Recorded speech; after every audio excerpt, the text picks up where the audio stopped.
नमस्कार किसान बंधुओं, फार्म टू फ्यूचर के प्लेटफॉर्म पे एक बार फिर से आपका स्वागत है। जैसा कि आप देख पा रहे हैं, मैं आपके लिए अपने खेतों के बीच से एक बार फिर इस वीडियो के माध्यम से, और मेरा जो ये प्रयास है वो मुख्य रूप से दो चीज़ों पे आधारित है। पहला, हम भूमि को बिना मतलब के किसी भी प्रकार का नुकसान ना पहुंचाएं, और दूसरा, फसल की लागत को हम किस हद तक कम कर सकें, किस हद तक सीमित कर सकें, जिससे कि जब हम फसलों की कटाई करें तो एक लाभ हमें दिखाई दे कृषि में। और उसके लिए ये ज़रूरी है कि हम अपने कृषि कार्य में स्टेप बाय स्टेप इस चीज़ का ध्यान दें कि किस प्रकार से हम कम खर्च में फसलों को ज़्यादा से ज़्यादा बेहतर स्थिति में ला सकते हैं। मैं चाहूँगा कि अगर ये वीडियो आप लोगों के बीच हो, आप लोगों को अच्छा लगे, मेरा जो प्रयास है वो अच्छा लगे, तो मेरे इस वीडियो को लाइक करें, सब्सक्राइब करें और ज़्यादा से ज़्यादा लोगों को शेयर करें, ताकि हर आदमी, किसान, और किसान का नेचर होता है कि वो भविष्य के विषय में ज़्यादा सोचता है, अपनी भूमि को माता के रूप में मानता है, और जिस भूमि को माता के रूप में मानता है उसको नुकसान होने से बचाना उसका हमारा पहला धर्म होता है। आप ये देख पा रहे हैं, मेरी फसल में अभी निराई गुड़ाई का काम चालू है। दूर खेतों में निराई गुड़ाई के लिए मज़दूर लगे पड़े हैं,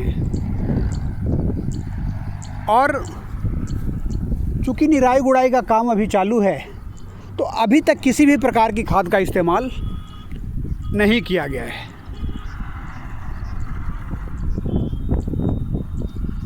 इसके दो कारण हैं।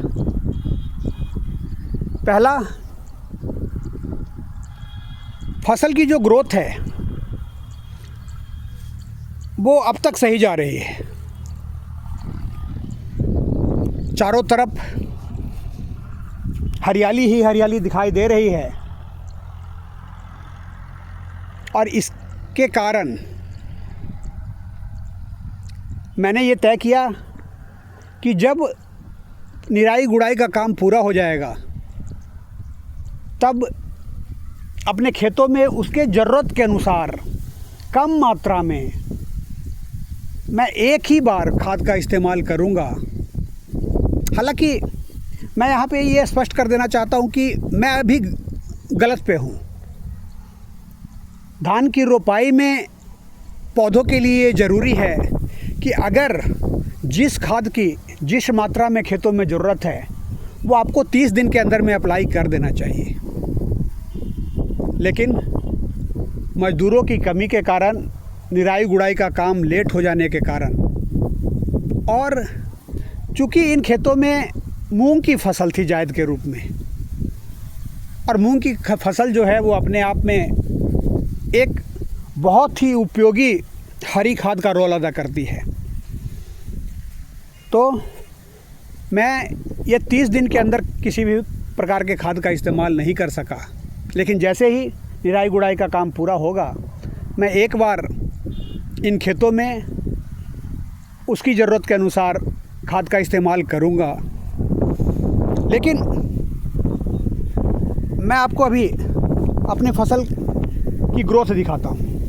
ये देखिए, ये जो है अभी बगैर किसी खाद के हर पौधे के गुच्छे में जो है 20 से 25 कल्ले आपको दिखाई दे रहे हैं, और फसल भी पूरी तरह से हरी है। इसलिए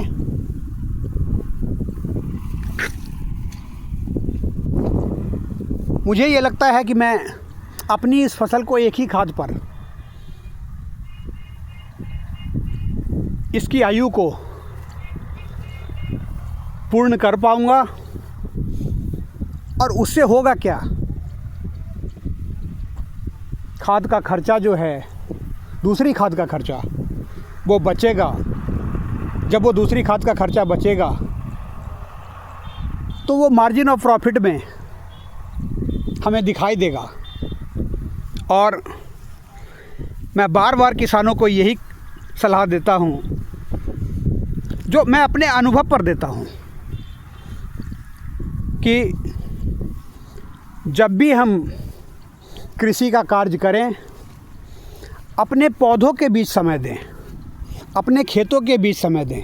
उससे होगा क्या, उससे हम फसल की ज़रूरत को पहचान पाएंगे। उस ज़रूरत के अनुसार हम चीज़ों को इस्तेमाल कर पाएंगे। और अगर हम ऐसा करते हैं तो अनावश्यक खर्च से, अनावश्यक प्रयोग से हम बच जाते हैं। और तब जाकर 4 से 5 महीने के बाद जब हम फसल को घर ले जाते हैं, मार्केट में ले जाते हैं, तो हमें एक मुनाफा दिखाई देता है। एक तरफ जहां हमें वो मुनाफा दिखाई देता है, दूसरी तरफ हमारे खेत जो हैं, हमारी जो भूमि है जिसे किसान अपनी माता के रूप में पूजता है, वो सुरक्षित रह जाता है। और अगर हम अपनी भूमि को बचा पाते हैं तो हम कितना बड़ा काम कर पाते हैं, ये कम से कम किसान समुदाय में तो बताने की ज़रूरत नहीं है। मैं एक बार फिर से आप लोगों से ये अपील करूँगा कि जब भी हम अपने खेतों में खाद का इस्तेमाल करें तो भूमि की उर्वरक शक्ति को पहचानें, उसकी ज़रूरत को पहचानें और उस ज़रूरत के हिसाब से हम उन चीज़ों का प्रयोग करें। केमिकल्स का प्रयोग करें, दवाओं की अगर ज़रूरत हो तब उसका प्रयोग करें। हम ये समझें कि वो दवाएं हमारे खेतों पे असरकारक है या नहीं है, तब उसका प्रयोग करें। और अगर हम ऐसा कर पाते हैं तो एक बड़ा परोपकार अदृश्य रूप से हमारे हाथों से होता है। हम अपने भविष्य को बचाते हैं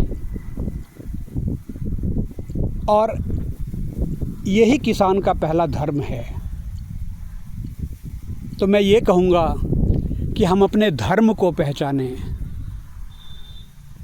आज के लिए इतना ही।